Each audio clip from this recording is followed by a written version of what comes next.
Ito na ang latest ng Mixed Topics, mainit na showbiz ganap. Talakayin natin ngayon ang nangyaring malawakang protesta laban sa korupsyon na nangyayari sa ating bansa. Libu-libong mamamayan, kabilang ang ilang kilalang personalidad sa showbiz, ang lumahok sa dalawang malaking kilos protesta na sabayang isinagawa sa Rizal Park, Maynila at EDSA People Power Monument bilang pagtutol sa maanumalyang korupsyon sa mga flood control projects. Maraming artista ang spotted noong September 21st, 2025 at iba't ibang personalidad sa industriya ng entertainment sa Metro Manila, kabilang sina Vice Ganda, Ann Curtis, Dingdong Dantes, at marami pa na nagpahayag ng kanilang oposisyon sa corruption sa pamamagitan ng paglahok sa mga demonstrasyon, pagtakbo, at iba pang mga volunteer activities. Nagkaisa ang mga artista para puksain at marinig ang mga boses nila laban sa corruption dahil sila ang isa sa mga top taxpayers sa bansa tulad nina Vice Ganda, Ann Curtis, Ion Perez at iba pa ay naging bahagi ng Angat Bayanihan Volunteer Network.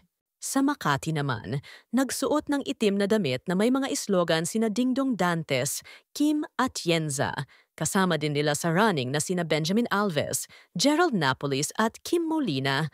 Ito ay para sa kanilang anti-corruption run kung saan nananawagan din sila na makulong ang mga tao na dapat nang makulong. Kahit gaano pa kataas ang mga posisyon nito ay dapat silang managot at makulong. Si actress Jody Santa Maria was seen at Luneta Park, while Elijah Canlas went on stage with Akbayan representatives at the People Power Monument in Quezon City. Andrea Brillantes and Maris Racal also joined the Luneta gathering, sharing moments of the protest on social media. Ibinahagi rin ng ilan sa kanila sa social media ang kanilang panawagan para sa transparency at pananagutan mula sa pamahalaan. Nagbigay ng matinding hamon si Vice Ganda kay Pangulong Ferdinand Bongbong Marcos Jr.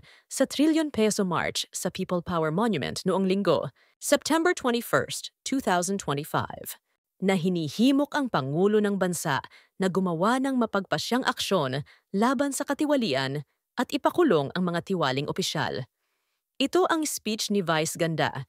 Inaasahan ka namin hindi dahil sa idol ka namin, kundi dahil sinusuwelduhan ka namin at inaasahan namin na tutuparin mo ang inuutos naming mga employer mo. Kami ang nagpapasahod sa inyo. He urged BBM to cement his legacy by imprisoning corrupt officials and reclaiming stolen wealth. Hinahamon ka namin, Pangulong Bongbong Marcos. Kung gusto mo magkaroon ng magandang legasya ang pangalan mo, ipakulong mo lahat ng magnanakaw. Nagulat ang mga tao sa walang hanggang babala ni Vice. Natapos na ang panahon ng takot at katahimikan.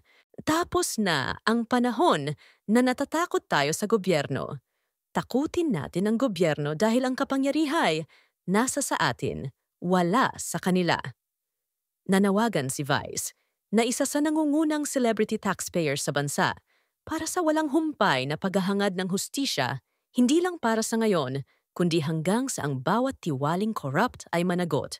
Hindi tayo pwedeng magalit ngayon, kailangan hanggang bukas, kailangan sa susunod na linggo, kailangan sa susunod na buwan, hanggang umabot ng ilang taon hanggat hindi sila nauubos.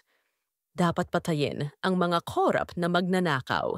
Ibalik ang death penalty para sa mga corrupt, para patayin ang mga magnanakaw. Ikulong pati pamilya nila.